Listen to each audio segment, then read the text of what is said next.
It's almost Christmas.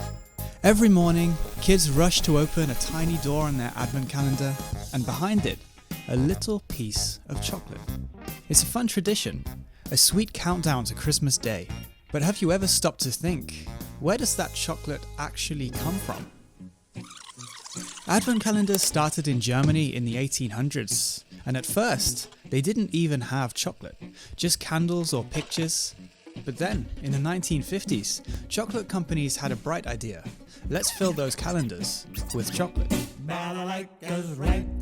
It became a worldwide Christmas tradition, but most of the cocoa actually comes from West Africa.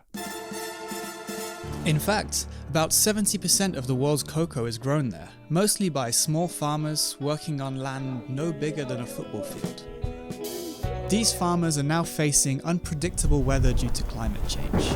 Pests and plant diseases are destroying the aging trees, all resulting in less cocoa each year. Moi, je ne veux pas que mes enfants soient planteurs parce qu'on souffre, on ne gagne rien. Au prix du cacao, c'est trop petit, on a beaucoup de problèmes. And now there's another problem, the spread of illegal gold mining in Ghana, which does promise quick money. But the mining tears through farmland and pollutes rivers with mercury. Some farmers even feel they have no choice but to sell their land or join the mines. The cocoa farming is very hard work. There are a lot of things that go into it. Cocoa farming is not having a future because of the price, and you can see that cocoa future is so very poor.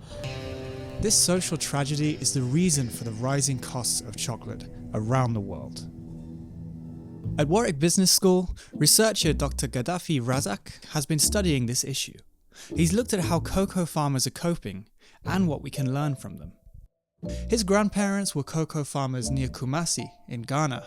They farmed naturally using compost, animals, and traditional knowledge passed down through generations. Now, many farmers are returning to those old ways. They're planting shade trees using natural fertilizers and protecting wildlife. They call this idea Sankofa.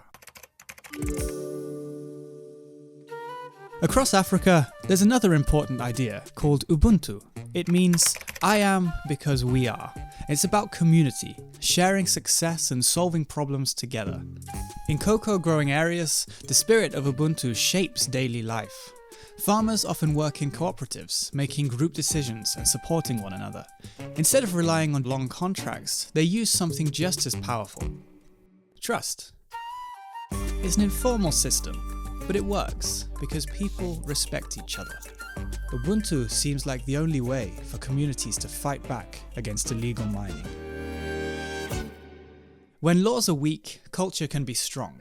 When policy fails, shared values can guide people to make better choices. The charter has been officially signed.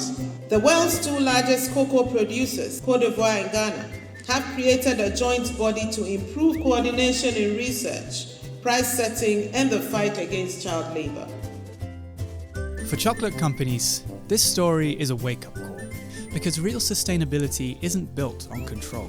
It's built on collaboration and trust. If the government is going to increase the price, it means he can afford the fertilizer, he can afford the weedicides, he can employ more laborers, so he can increase production. To help the farmer to get the real price for his hard work.